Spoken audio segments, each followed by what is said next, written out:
प्रातः मुरली बाप दादा मधुबन। मीठे बच्चे, तुम ब्राह्मणों का यह नया झाड़ है, इसकी वृद्धि भी करनी है तो संभाल भी करनी है, क्योंकि नए झाड़ को चिड़ियाएँ खा जाती है। यह 5000 वर्ष का चक्र है और उसमें भी 5 युग हैं, सतयुग, त्रेता, द्वापर, कलयुग। और पांचों युगों के लिए 5 वर्ण हैं। सतयुग में देवता वर्ण, त्रेता में क्षत्रिय वर्ण, द्वापर में वैश्य वर्ण और कलयुग में शूद्र वर्ण। और संगम पर स्वयं परमपिता परमात्मा प्रजापिता ब्रह्मा के द्वारा हम बच्चों को शूद्र से ब्राह्मण वर्ण में लाते हैं।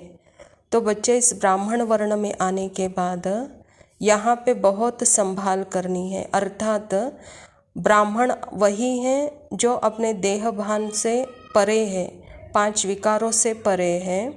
वह ज्ञान योग धारणा सेवा स्वरूप है, उसे ही हम सच्चा ब्राह्मण कह सकते। बच्चे इस ब्राह्मणों की संभाल करो। अगर यहाँ थोड़ा भी देहाभिमान आ जाता है तो बच्चे जैसे माया रूपी चिड़िया खा जाती है, कहता है बाबा। इसीलिए इस झाड़ की जल्दी वृद्धि नहीं होती है। प्रश्न है, ब्राह्मण झाड़ में निकलते हुए पत्ते मुरझाते क्यों हैं? कारण और निवारण क्या है? बाबा कहता, बाप जो ज्ञान के वंडरफुल राज सुनाते हैं वह न समझने के कारण संशय उत्पन्न होता है। इसीलिए नए नए पत्ते मुरझा जाते हैं, फिर पढ़ाई छोड़ देते हैं। इसमें समझाने वाले बच्चे बहुत होशियार चाहिए। अगर कोई संशय उड़ता है तो बड़ों से पूछना चाहिए, उत्तर नहीं मिलता है तो बाप से भी पूछ सकते हैं। तो परमात्मा पिता कहते हैं कि बच्चे यह झाड़ अर्थात इस ब्राह्मण वर्ण में आने के बाद बच्चे क्यों मुरझा जाते हैं, उसका कारण क्या है और निवारण क्या है? बाबा कहता है उसका कारण ही है पढ़ाई। अर्थात जो परमात्मा पढ़ा रहा है, आत्मस्मृति में रहते हुए, स्वयं परमपिता परमात्मा के याद में रहते हुए, हर कर्म जैसे देखना, बोलना, सुनना, खाना, पीना, उठना, बैठना, और उस कर्म में हमारे आत्मा के स्वधर्म के गुण भी दिखाई दे, तो बाबा कहता है बच्चे यह पढ़ाई बहुत सूक्ष्म हो जाती है। इसीलिए बच्चों में संशय आता है। इसीलिए अगर कोई प्रश्न है तो बड़ों से पूछो या बाप से भी पूछो, कहता बाबा। गीत है, प्रियतम आन मिलो। धारणा के लिए मुख्य सार है। बाबा कहता, दुख के समय अपार सुखों की जो लॉटरी मिली है, एक बाप से सच्ची प्रीत हुई है, उसका सिमरण कर सदा खुशी में रहना है। हम सारे आत्माएं इतने अनुभवी हैं। परमात्मा पिता मिलने से पहले हमारे जीवन में कितना न दुख था। अर्थात इस देहाभिमान में और देहाभिमान के साथ यह 5 विकारों के कारण हम आत्माएं जैसे कि दुख में तड़प रहे थे। जैसे कि कोई प्यासा, अगर उस प्यासे को कोई पानी नहीं मिलता है तो कैसे वो तड़पड़ता रहता है, ऐसे हमारी स्थिति थी। और ऐसे वक्त जबकि परमात्मा हमको मिला है तो बच्चे आपको जैसे कि खुशी की लॉटरी मिली हुई है, तो ऐसे पिता के साथ कितनी सच्ची प्रीत निभानी चाहिए और खुशी में सदा नाचना चाहिए, कहता है बाबा। दूसरा पॉइंट है, बाप दादा समान निराकारी और निरअहंकारी बनना है। हिम्मत रख विकारों पर जीत पानी है, योग बल से बादशाही लेनी है।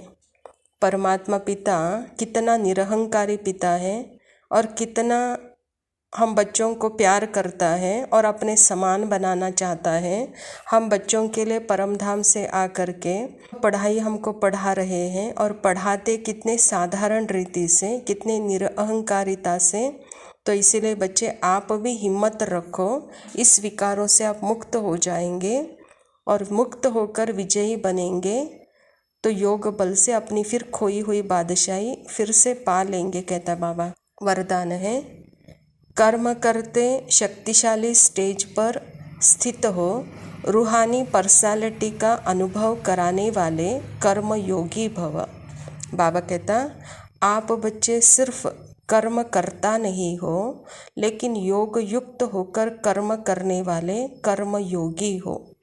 तो आप द्वारा हर एक को यह अनुभव हो कि यह काम तो हाथ से कर रहे हैं, लेकिन काम करते भी अपनी शक्तिशाली स्टेज पर स्थित है। चाहे साधारण रीति से चल रहे हैं, खड़े हैं, लेकिन रूहानी पर्सनालिटी का दूर से ही अनुभव हो। जैसे दुनियावी पर्सनालिटी आकर्षित करती है, ऐसे आपकी रूहानी पर्सनालिटी, प्यूरिटी की पर्सनालिटी, ज्ञानी व योगी तो आत्मा की पर्सनालिटी स्वतः आकर्षित करें। बाबा कहना चाहता है बच्चे, कर्म तो हर कोई करता है, क्योंकि जब तक शरीर है तब तक हमको कर्म करना ही है। लेकिन कर्म दिखाई न दे, कर्म करते हुए भी वहाँ पे आपकी वाइब्रेशन योग दिखाई दे, कहता है बाबा। उस रूहानी पर्सनालिटी दिखाई दे, भले हाथ काम कर रहे और वह काम साधारण ही हो, लेकिन आप शक्तिशाली स्थिति की स्टेज पे जब होंगे तो साधारण कर्म भी बहुत श्रेष्ठ भाग्य भी बनाएगा और दूसरों को श्रेष्ठ कर्म का अनुभव भी होगा, कहता बाबा। इसलिए बच्चे सदा रूहानी पर्सनालिटी में रहो, प्यूरिटी की पर्सनालिटी में रहो, ज्ञानी तो योगी आत्मा की पर्सनालिटी में रहो, कहता बाबा। स्लोगन है, सही राह पर चलने वाले तथा सबको सही राह दिखाने वाले सच्चे सच्चे लाइट हाउस हैं। जैसे हम रोड पर भी चलते हैं तो वहाँ पे एक लाइट का खंबा होता है।